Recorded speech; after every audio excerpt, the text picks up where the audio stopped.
Well, hello everyone and happy Tuesday. It is digital host A.J. Wuest welcoming you back to Before the Four, the live stream where I talk about some of 48's top news stories and then some before our 4 o'clock newscast. As always, wherever you're watching the live stream today, whether that is on Facebook, YouTube, or the 48 Now live stream, thank you so much for watching and spending just a bit of your Tuesday afternoon here. Now, let's begin with the weather, as we've been seeing a range of severe weather throughout the weekend and now moving into the week. With the cold front moving into the Tennessee Valley, tomorrow morning's drive to work may be affected. Thankfully, we have 48 First Alert Chief Meteorologist Brad Travis to let us know exactly what to expect for the next few days. Brad? Good afternoon. It is Tuesday afternoon. Tonight, winter weather advisory goes into effect for this behind me. Now, some of you are going to be disappointed, especially the southern areas. You may see kind of a little bit of sleet mixing with the rain, and other areas as you get north of the Tennessee River stand a better chance of at least 1 and maybe 2 inches. So here's our latest thinking. By far the highest totals will likely end up here from Waterloo near Red Bay and in the Muscle Shoals up to Lawrenceburg, where this area may approach 3 inches. So that's going to cause some problems, I will tell you that. Now, the sunshine today is going to help the roads. I think the snow is initially going to melt as it lands, but it could freeze up. So overall, it's really 50-50 on how fast the roads may go downhill tomorrow morning. This is not going to be something that's crippling and leaves you stranded in your home for the next 4 or 5 days, but may have some issues out there again tomorrow morning by the afternoon, some improvement. But as we get on into, say, the overnight hours, we have a refreeze. Winter weather advisory is in effect. We've got the snowstorm out here to the west. The highest totals of this entire storm will be across the Ozarks of southern Missouri and in the natural state there, northern Arkansas, where they could pick up nearly a foot. Here's a quick look hour by hour. I'm going to back this up. This all begins to move in right around midnight tonight. So let's take you back. Here's 10 o'clock. Midnight, after 1 o'clock. Now, initially, this may have some trouble reaching the ground. Also, notice how we've got a lot of this pink in there, and that is some sleet that's going to mix in as well. So the brunt of this moves in between 3 o'clock in the morning and 5 o'clock in the morning. It's a first alert weather day, and it's going to be brutally cold behind all of this, down to 16 with the wind chill factor near 0 Thursday morning. So we may have delays Thursday morning just due to the cold. We'll keep you up to date. I'll have the latest forecast later today at 4, 5, and 6. And staying in weather, let's take a look at some of the latest cleanup efforts across the valley as of yesterday. 48's Faith Delp was in Rogersville reporting on the storm damage and cleanup out there in Lauderdale County. Faith Delp tells us more. The storms that broke through here this weekend took down trees, fences, and even roofs. The incredibly strong winds blew the roof off of His and Hers consignment shop. The owner of His and Hers, Stephanie Sanderson, got a call from one of her employees about the damage. She says she was glad no one was hurt, but surprised when she saw how bad it was. Oh, I was shocked. I'm trying to be very optimistic, so I just kind of laughed and said, well, it is what it is. We're just going to go check on it and see what we can do. Sanderson hired Clear Vision Roof Repair to fix her roof. The company has had a crew here all day trying to repair it. Owner Simeon Williams says this weekend's storm must have been very powerful. He says Sanderson's roof was made of metal. The roof was very, very heavy. It had to lift it straight up in the air and just dropped it right here. And you got roof over there, over there, over there. And those beams is about 40 feet long, 400, 500 pounds. Sanderson plans to be open tomorrow and work around the damages that are on the inside. Reporting in Rogersville, Faith Delp, 48 News, on your side. Now moving down to Colbert County, 48's Nick Ballinger with the latest in Tuscumbia's North Oak Street, a neighborhood that saw some of the worst damage in this weekend's tornado. Nick with more. Cleanup here on North Oak Street in Tuscumbia has stopped for the night. Nearly every house on this road has some damage to its roof in some way, shape, or form, but that's not the worst case scenario because as you can see here, some weren't as lucky as others. Saturday night's EF1 tornado was one of the worst storms Tuscumbia resident Mark Thompson has ever seen, and it was one he saw standing in his carport. And the wind was so strong, it took and blew the screen door open wide. I just stepped back in the house. Thompson stepped back inside where he saw the damage to his roof right from his living room. This picture was taken inside where you can see straight through to the sky. Thompson's solution? I'm gonna go up there and put a tarp over it for the time being. He, just like many others in the area, are waiting for roofers to repair his home. Roofers like Marcus Simmons. I mean, you can't go a block without seeing damaged trees down or our road closed off. Simmons says he knew the busy week he had in front of him and has been answering phone calls all day. One of those calls was from Jerry Crowden. As soon as I opened the door and seen shingles laying across the yard, I knew that there was damage. Told him when he was in my area that I needed him, and he immediately responded back and said, I'll be there this afternoon or in the morning. The storm scattered shingles in his backyard, flipped his tool shed, and even killed the 26 fish he had in his koi pond. His main concern now is fixing his roof before more bad weather rolls in. If we get snow's going to sit on that roof. And when it starts melting from the heat in the attic, then it's going to be a big deal inside the home. So Simmons says it could take up to 4 weeks for some people to even see an insurance agent for repairs. So next storm, not only will Thompson call a roofer sooner, he won't be outside watching any more tornadoes. No, not cracking the screen door anymore. I ain't even looking outside. I'm just gonna go down there and hang around down there for a little while. Now, there's not much that can be done for this car, but as for the roofs, the homeowners tell me they want to have it at least patched up as soon as they can before the bad weather rolls in later this week. In Tuscumbia, Nick Ballinger, 48 News, on your side. Very good to know, and 48's Aria Ponds will be following up on the damage and cleanup efforts in Tuscumbia ahead of tomorrow's cold weather. But now in Marshall County, 48's Savannah Sapp with the latest she's seeing down there. National Weather Service says here in Marshall County, winds reached speeds of up to 100 miles per hour during those weekend storms. One farmer right here on Mount Hebron Road even lost a couple of his barns. However, county leaders say they are just glad that they have no injuries to report.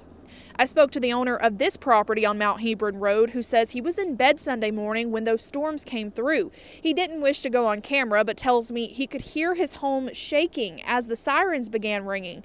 He says things calmed down quickly, so he went back to sleep, but he was awoken by police knocking on his door, telling him that many of his barns had been destroyed.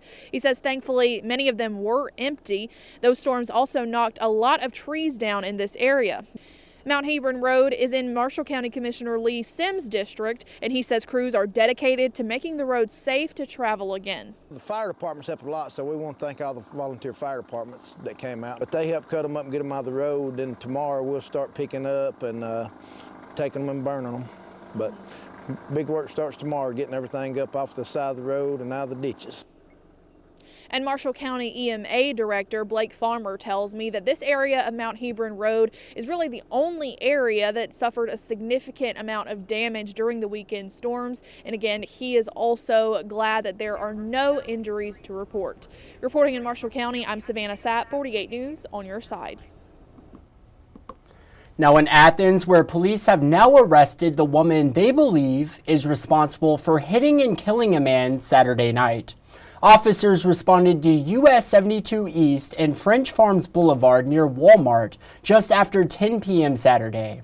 Upon arrival, they say they found the victim, 38-year-old Jesse Lee Turner, dead in the roadway. Detectives started an investigation by collecting evidence, reviewing nearby surveillance footage, and following up on tips submitted by the public. Now, thanks to this, detectives were able to determine the vehicle involved and identify the driver yesterday.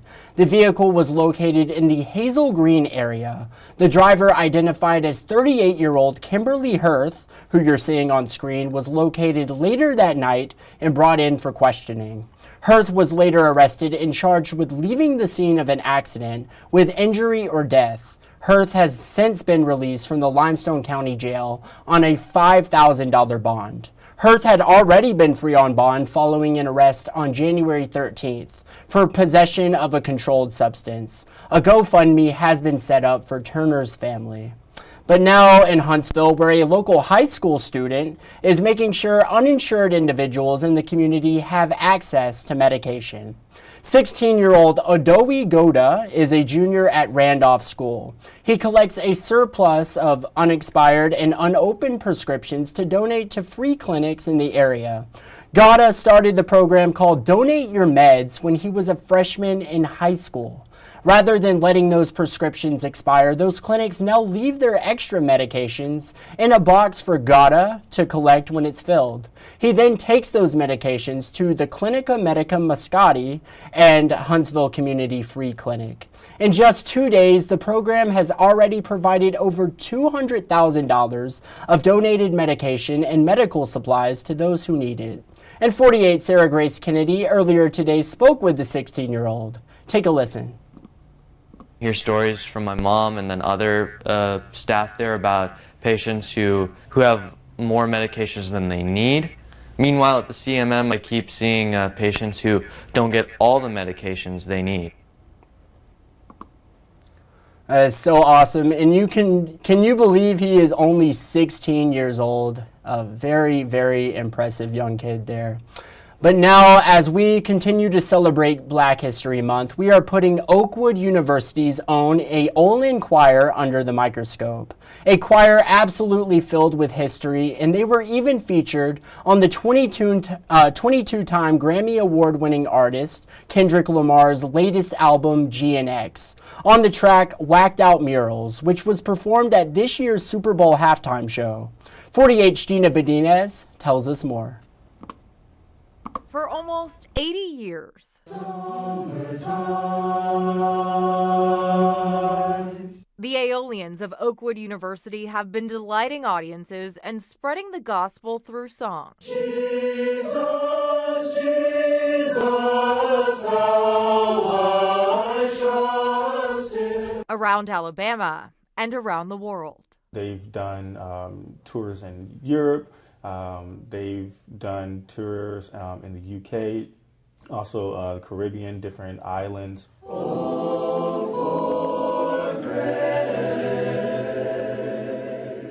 The group, made up of roughly 50 Oakwood students each year, was first established back in 1946 by Dr. Eva B. Dykes, the first Black woman in the U.S. to complete the requirements for a Ph.D. and the third to ever graduate with one. Since then, the choir has toured extensively, won a slew of awards, and most recently was even sampled by one of the biggest names in hip-hop, Kendrick Lamar, on his song Whacked Out Murals. The first voice you hear on the album are the Aeolians, and he played that during his Super Bowl set.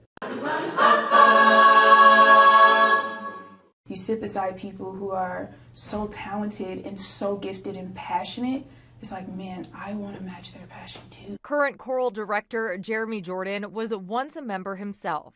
He says being a part of the group has changed his life. It's taught me, how to manage my time, how to be disciplined, how to get things done. Kashawn Broomfield is a current member and senior at Oakwood. I wouldn't be who I am without this Aeolian experience. He says it's not just what the group has done for him, but what they've been able to do for others. Everyone is going through things, and sometimes the sound of music or a song that someone knows and has a connection to really does a lot for someone in that moment, regardless of what they're going through. In Huntsville, Gina Benitez, 48 News, on your side. Incredible, and the Aeolians have just gained a new fan, and that is yours truly right here. Incredible stuff there. But now, coming up after the break, we'll go through the efforts of doubling mental health beds here in Alabama by 2030, some local high school basketball teams heading to state, one of them for the first time ever, and a story on an 18-year-old volunteer firefighter. You're just not going to want to miss it. It's all ahead. I'll see you all in 1 minute.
Well, hello and welcome back to Before the Four. Now in state news, the Alabama Department of Mental Health is hoping to double the amount of beds for mental health patients in the state by the year 2030.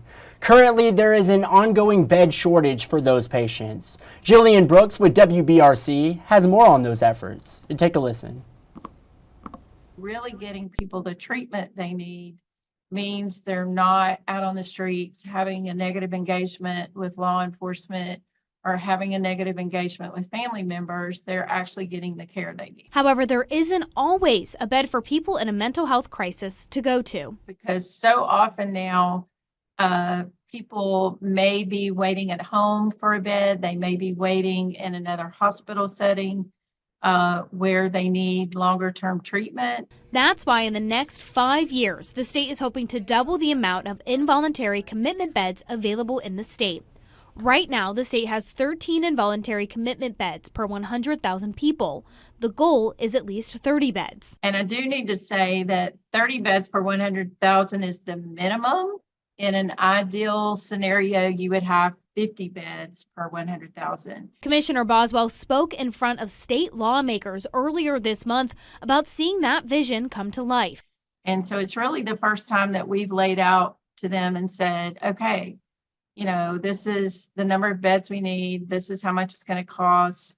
If we do this and we put crisis services in all 67 counties, we feel like we could make a huge impact for the citizens of the state. All in all, ADMH is asking for $68 million to double the amount of beds, place 5 more crisis care centers in the state, and fund 988 call centers. Those are kind of the 3 components of the crisis care system.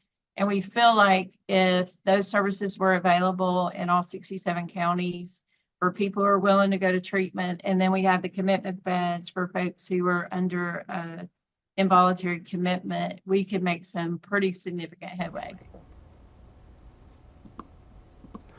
Well, now some exciting news in local sports. High school hoops. The Florence High School boys basketball team will now head to state for the first time in school history. The Falcons, coached by Dylan Burleson, defeated Hillcrest Tuscaloosa 64-53 today in the Class 7A Northwest Regional Final on the campus of Wallace State, Huntsville.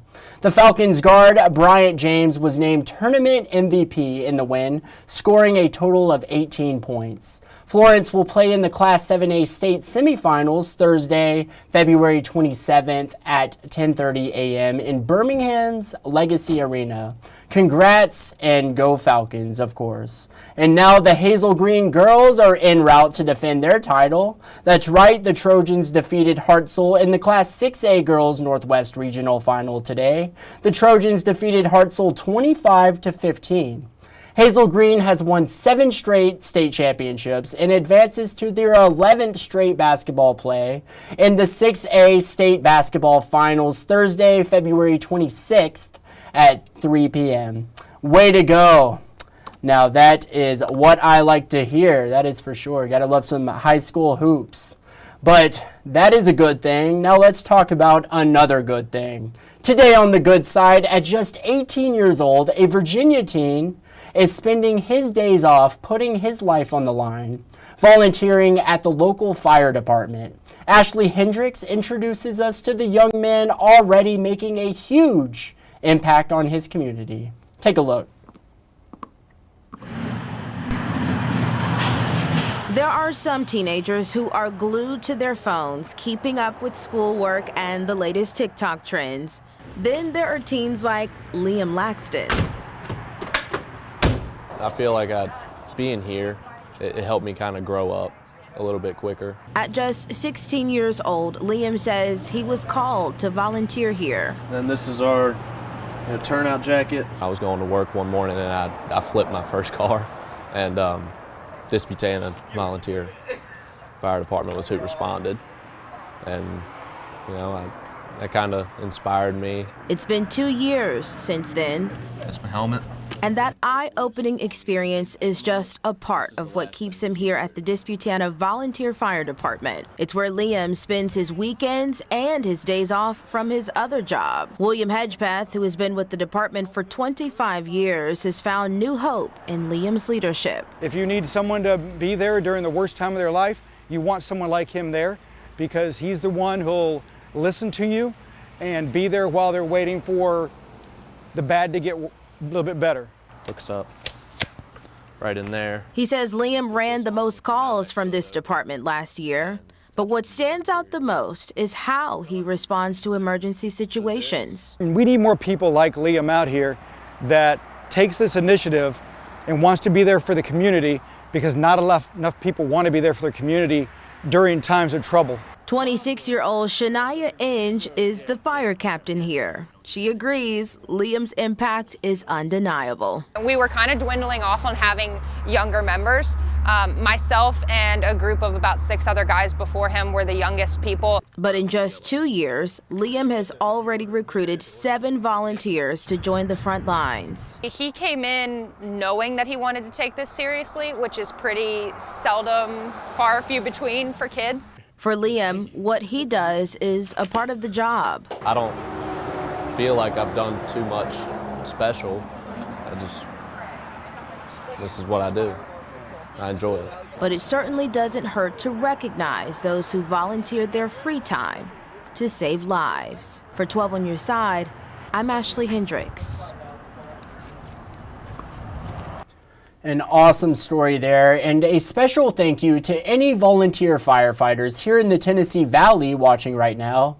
I see you and appreciate all the hard work you're doing for our community, and truly some unsung heroes. I'd also love to feature any volunteer firefighters for maybe a 48 Now interview.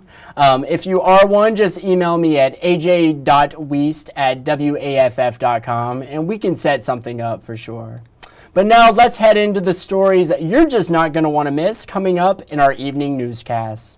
Decatur police officer Mac Marquette, the man currently charged with murder for allegedly killing Steve Perkins, making a court appearance today. 48's Callie Neese will have the latest on that situation coming up. A gun-sniffing dog coming to Albertville City Schools. 48's Savannah Sapp with that story. And finally, a Huntsville woman turning 107 years old. Get that truly incredible and sweet story coming up. And these are just a few of those stories that you're just not going to want to miss coming up in our evening newscasts. And it is just about that time, y'all. It is, of course, time for Facebook fun. That is right, today's 48 Facebook question of the day. If you could only listen to one genre of music, what would it be? And for me, this might be the hardest question I could possibly be asked. It's like, I love all music. It doesn't really matter what genre it is. I find good music in every genre of music. So it's like trying to pick my favorite child. If I had a child, I do not, by the way. But it is such a tough question. But what I want to know is what you all had to say. Yes, let's see. Siobhan said 90s alternative or just alternative music. Good choice there. There is plenty of really good 90s alternative, I will have to say. Well, thank you so much for commenting. Jim Johnson said classic country. 100%. That is another very good genre, and that is a genre in my rotation as well as 90s alternative. So I listen to both of those genres, and I would not want to omit either of those. Both really good. Jim Johnson, thank you so much for commenting. Jamie said heavy metal. Now that is a genre I will have to say I don't listen to as often. But I do have some heavy metal in the mix, especially if you consider Metallica back in the 80s to be, that is classic metal. That is by definition metal music. So I definitely have to throw some metal in there as well. Jamie, thank you so much for commenting. Great choice. Sherry said Motown. Cannot go wrong with Motown. Absolutely gorgeous genre of music, and yep, you just cannot go wrong with it. Sherry, thank you so much for commenting. And then finally, Deborah McBride. She likes that old time rock and roll, the kind of music that just soothes the soul 100%. Cannot go wrong with rock and roll. It is honestly kind of the foundation of modern music, especially if you go very old school. 100%, a great choice. And I would not want to get rid of any of those options that you all commented today. They're all very good. Well, Deborah and everyone who commented today on our 48 Facebook question, I appreciate it. And that is honestly one of my favorite parts of my day, is reading your comments and seeing what you all had to say. 100%. Well, that is just about it for today's Before the Four. Thank you all for sticking around this Tuesday afternoon and hanging out with me, watching Before the Four. If you haven't done so already, make sure you download the 48 digital app, the 48 First Alert weather app, definitely going to want that one, and the 48 Sport Zone app. Turn on those push notifications and you will never miss a breaking news story. With that said, that is just about it. But as always, thank you so much for watching, and you all have a great night.